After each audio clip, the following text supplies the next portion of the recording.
Nós vimos a primeira parte há 2 semanas, que foi até a altura a resposta dos pensamentos indignos ou ímpios sobre Deus, que são pecados proibidos, primeiro mandamento. Hoje nós daremos continuidade aqui, a resposta a essa pergunta, indo até ali os pecados de desconfiança e desespero. Os pecados de desconfiança e desespero. Então a gente não conclui hoje ainda. Você deve já ter percebido, né? Uma resposta bem longa, tem muitos pecados mencionados aqui. Então nós ainda vamos passar um tempo meditando nos pecados contra o primeiro mandamento. Então vamos lá. Eu farei a leitura da pergunta e resposta para os irmãos. Observem. 105 diz assim, ó. Quais são os pecados proibidos do primeiro mandamento? Resposta. Os pecados proibidos do primeiro mandamento são, veja, a partir da sentença, as investigações, na minha tradução aqui, afoitas e curiosas dos seus segredos, toda a profanidade, o repúdio a Deus, o amor a si mesmo, o buscar os próprios interesses e todas as outras disposições desequilibradas e exageradas da nossa mente. A vontade ou paixão por outras coisas, defraudando Deus no todo ou em parte. A vã credulidade, a falsa credulidade, a incredulidade, a heresia, a desconfiança e o desespero. Veja, há 2 semanas, quando eu estive falando sobre essa pergunta, né, e essa resposta, eu dei uma referência errada e eu queria corrigir aqui, tá? Eu tinha citado Isaías capítulo 4, versículo 22. Sempre que eu vou pregar ou dar um estudo, obviamente eu confiro as referências. Todavia, em termos de estudo, às vezes deixo passar alguma coisa que não deveria deixar passar. Então, eu não conferi isso e cometi esse erro. Eu citei Isaías 4, versículo 22. Não existe o versículo 22 de Isaías capítulo 4. Mas vai lá para Jeremias, capítulo 4, versículo 22, por favor. Apenas você constatar isso e ficar registrado aqui também nesse estudo. Jeremias 4, versículo 22. Aí eu peço que quem encontrar pode ler. Jeremias 4, 22.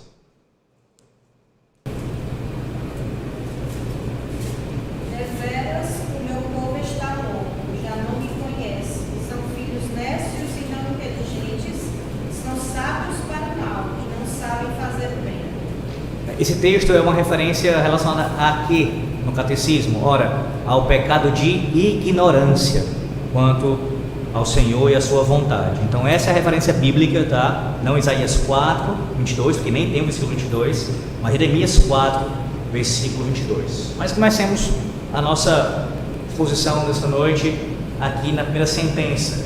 Veja, a primeira sentença mencionada são as investigações afoitas e curiosas dos segredos de Deus. Abra sua Bíblia em Deuteronômio, capítulo 29, versículo 29. Deuteronômio 29, versículo 29. É o amparo principal exegético aqui, a base exegética para essa sentença aqui.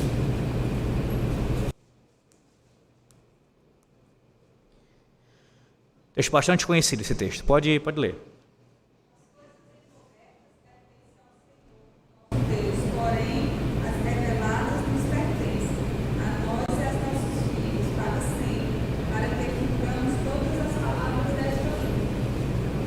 Observem, a sentença do catecismo, ela, assim como outros ensinos teológicos, se você não compreender bem o seu significado, não se atentar bem para a sentença, pode trazer algum tipo de confusão.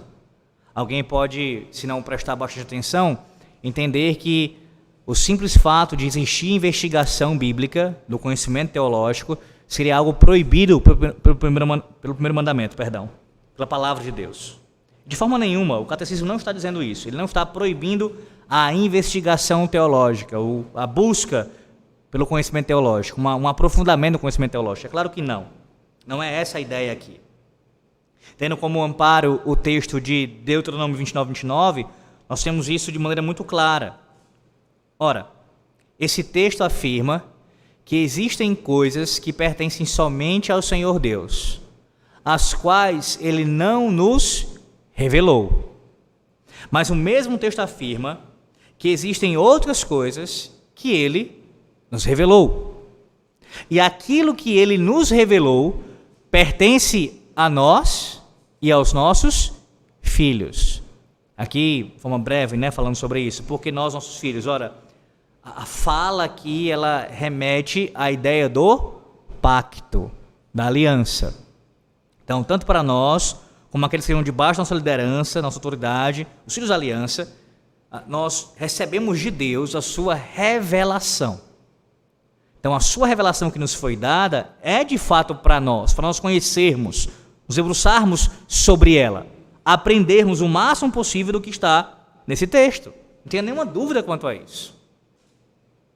Mas, como eu falei, a primeira parte do texto fala de coisas encobertas, coisas que não nos foram reveladas. E aí, veja, qual é a ideia aqui, então, dessa sentença? As investigações afoitas e curiosas dos seus segredos. Ora, a proibição aqui tem a ver tanto com uma atitude errada, isto é, alguém que, por exemplo, por falta de reverência, ou não tendo reverência, sendo irreverente, busca conhecimento da palavra de Deus, de forma afoita, irreverente. Mas também há aqui a ideia disso acontecendo pelo motivo errado, a atitude errada, nesse caso, deixa eu colocar melhor, a atitude errada, ou seja, uma atitude que é irreverente, mas também o motivo errado. Qual seria o motivo errado? A mera curiosidade. Não existe um desejo sincero de conhecer o que está escrito na palavra para obedecer a Deus, para glorificá-lo, para saber melhor a sua vontade de como agradá-lo. É uma mera curiosidade. Então, tanto a atitude errada, de forma irreverente, como a motivação errada, mera curiosidade, é proibido pelo primeiro mandamento.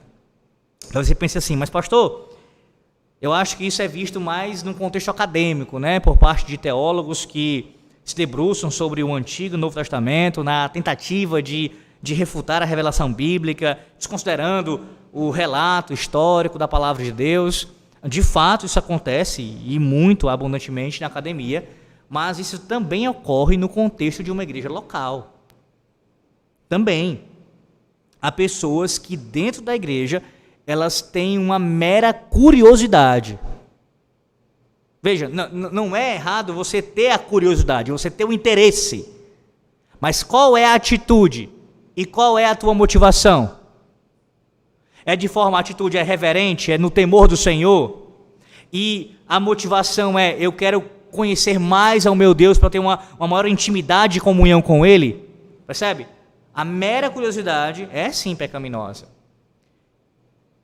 Eu já citei casos como esse, de pessoas que eu me deparei na minha caminhada cristã, bem antes de ser pastor, que viviam de casa em casa. Eu lembro de um rapaz que era muito comum fazer isso no contexto pentecostal. Ele ia de casa em casa para ficar falando sobre a Bíblia, só que era sempre com aquela atitude só especulativa. Era só o interesse de suscitar um assunto polêmico para trazer um debate, uma discussão. Normalmente, ele estava em rodas de confusão, de debates, de discussões teológicas. E você, conhecendo cada vez mais a pessoa, vai percebendo de forma tão clara que o intuito não é conhecer mais ao Senhor Deus. Até porque também você observa os frutos da vida desse indivíduo, cada vez mais distante do Senhor Deus, como assim acabou acontecendo com o passar dos anos na vida dele, infelizmente. Então, quando alguém, dentro da igreja local, e aqui estou falando na posição de pastor, procura a mim como pastor para tirar uma dúvida, qualquer pastor que seja zeloso pela palavra de Deus, que deveria ser uma questão sine qua non, obviamente, deveria ser, mas não é, tem grande satisfação em querer ajudar, tirar a dúvida, não sabendo, procurar estudar mais para poder trazer uma resposta, não tendo uma posição fechada ainda. Falar isso, não tenho posição fechada, mas vou estudar melhor sobre isso quando eu tiver a oportunidade. Mas com o passar do tempo, e isso cada vez mais que você ganha experiência, você vai tendo esse olhar. Ele vai ficando mais claro. Algumas coisas vão ficando mais claras na sua observação das pessoas. E mesmo, no meu caso, com pouco tempo de pastorado, mas com muito tempo já de convívio eclesiástico, e ainda mais no meio teológico, você percebe isso com uma maior facilidade. Quando a pessoa tem um interesse de realmente querer, entender, e você vê ali a busca dela para querer colocar em prática, há um anseio de, se eu fizer assim, vai desagradar a Deus, então eu não quero, pastor, eu quero agradar ao Senhor, eu quero fazer algo que vai realmente aumentar o meu grau de santificação. Claro, você pode se enganar, é certo, não tenha dúvida, mas dá, de forma geral, para você ter uma boa ideia. Uma boa ideia. E eu falo isso para vocês publicamente com toda tranquilidade. Há meros curiosos da palavra de Deus que não têm um interesse de santificação, de crescimento da piedade, da minha parte, recebem a resposta à altura. Porque isso é quebra do primeiro mandamento. Um pastor não é uma espécie de guru. Um pastor não é uma espécie de... ele está aqui para ficar tirando só as dúvidas para matar a minha curiosidade. Não, não é. Não é. Ele deve orientar no caminho da vida eterna. Para a vida eterna. Esse é o interesse, esse é o propósito. Repito mais uma vez, sempre que uma ovelha procura, da igreja que eu pastoreio ou não, eu tenho grande satisfação de atender e poder ajudar. Não interprete isso de forma equivocada. Estou falando que quando eu percebo, e muitas vezes com alguma facilidade, essa mera curiosidade, a atitude será de chamar a atenção com relação a isso. Chamar a atenção com relação a isso. Por quê, pastor?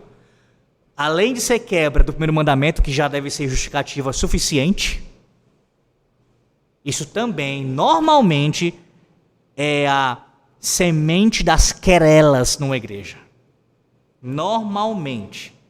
Essas curiosidadezinhas teológicas que vão surgindo e a tentativa apenas de querer mostrar mais conhecimento do que o outro, debater, vai surgindo os grupinhos e a briga, ou no caso o potencial para haver disputa, já está ali armado. Isso tem que ser diluído o mais rápido possível. Primeiro pecado mencionado, a curiosidade, que é a mera curiosidade, uma mera investigação. E aí, antes de passar para o próximo ponto, a próxima sentença, ainda sobre isso. Por que o texto de Deuteronômio 29, 29, pastor? Eu acho que eu entendi, mas explique um pouco melhor isso. Pode pensar, por que ele? Ora, o mesmo texto que afirma, como eu disse, que nós devemos sim buscar o conhecimento, porque nos foi revelado na sua palavra. Deus revelou, é claro, na sua revelação geral, então a gente pode sim e devemos investigar a sua revelação geral, para ver as impressões divinas na revelação geral, e principalmente a sua revelação especial, a palavra. Mas o mesmo texto fala que há coisas encobertas. O que eu quero dizer com isso? Ora, o estudante diligente da palavra de Deus, o crente que está buscando conhecimento, não por mera curiosidade, que investiga com a atitude e a motivação correta, ele compreende que existe um limite nesta investigação. Você não vai, por assim dizer, dissecar a divindade. Você não vai fazer isso. Você tem aqui a palavra, obviamente, para ser estudada. Você tem inúmeros elementos aqui que podem sim e devem ser estudados, como literatura, como gramática, como história, como geografia, dentre outros elementos, a própria teologia, obviamente. Mas há um limite quanto a isso. Porque esta é a revelação de um Deus eterno, infinito, em seu ser, em sua sabedoria, em seu conhecimento. Então nós temos limitações quanto a isso. Então o mais submisso a revelação divina, ele sabe o quanto antes. É um sinal, é uma demonstração de maturidade do seu conhecimento. Que ele não terá resposta para tudo. E eu não sei se você já parou a pensar nisso. Talvez, se você está ouvindo pela primeira vez, eu espero que não, soe como um choque. Pois bem, nós não temos resposta para todas as coisas. Há inúmeras coisas que não nos foram reveladas. E nós não temos resposta para isso. Não temos. Não temos. Lembre-se que o nosso Deus, ele é sim misterioso. E aí você pensa assim, mas pastor, como? Isso não é uma contradição com relação a Deus ter se revelado? É claro que não. Deus se revelou o suficiente para nós conhecermos quem Ele é e as suas obras. Mas nós estamos falando de um ser que é infinito, que não está preso ao tempo, que não teve princípio de dia, jamais será fim, que não pode, nesse sentido, ser estudado, no sentido de exaurir o seu conhecimento. Não é possível. Ficaremos ou passaremos de eternidade a eternidade conhecendo e cada vez mais conhecendo o nosso Deus. E jamais o conhecimento será exaurido. Então, quanto mais pensar no nosso contexto agora, onde nós temos um livro que está aqui a sua revelação limitada, que ele quis nos revelar, bem como também, além da limitação natural que nós temos por sermos criaturas caídas, redimidas, bem verdade, mas caídas, ainda vivendo no contexto do pecado, com maiores limitações. Você percebe o quão glorioso é isso? Porque esse é um argumento que o ateu ele usa contra a nossa fé. Quando, na verdade, isso dá maior glória ao nosso Deus. Ora, se há um Deus nos céus, se há um Criador, certamente não temos como responder tudo acerca dele. Não temos. Não temos. Porque ele não é fruto da mente humana. Pelo contrário, nós é que somos a obra das suas mãos, da sua mente eterna que assim decidiu nos criar. Veja a sequência ainda da resposta às investigações afoitas e curiosas, os seus segredos, e aí vem toda a profanidade. A profanidade. E aqui profanidade, ou no caso, o ato de ser profano, meus irmãos, tem a ver com aquele que considera coisas que são santas, que são consagradas de maneira banal. É essa a ideia. Vá lá para Hebreus, capítulo 12 e versículo 16. Para que você leia. Hebreus 12, versículo 16. Esse texto vai nos dar um exemplo de um indivíduo que tratou algo santo, algo que é consagrado, de forma banal, como algo comum. Veja aí.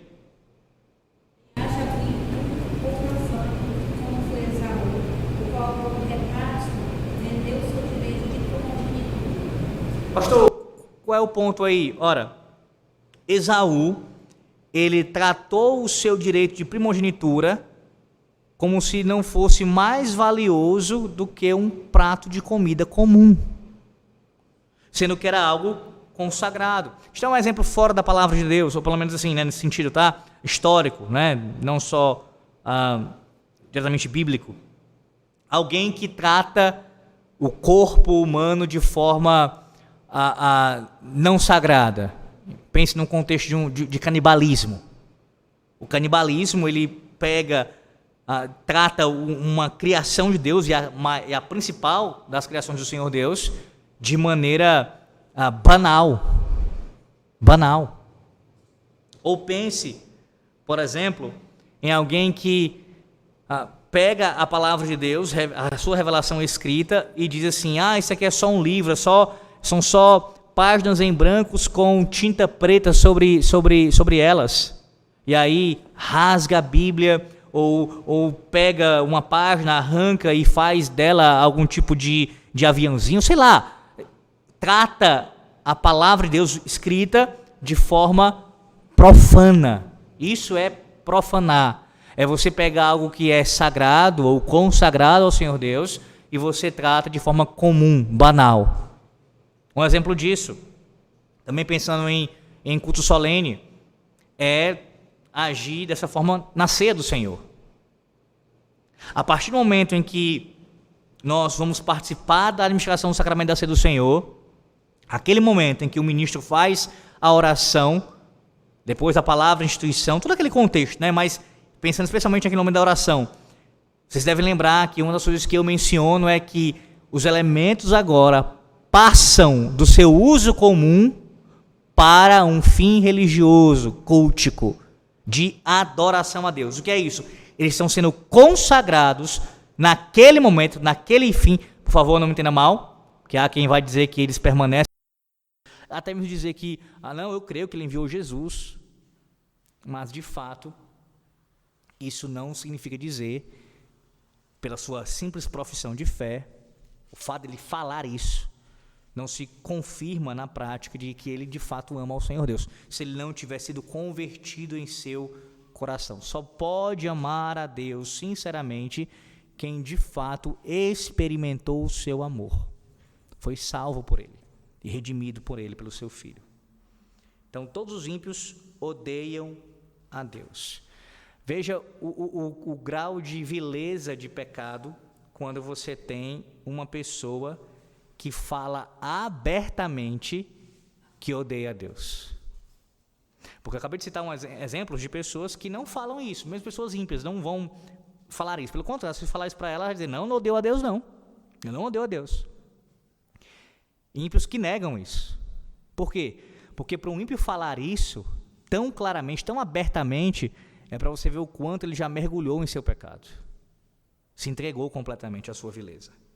De falar abertamente que odeia a Deus. Esse também é um pecado, certamente um pecado, contra o primeiro mandamento. Bem, aqui a gente encerra.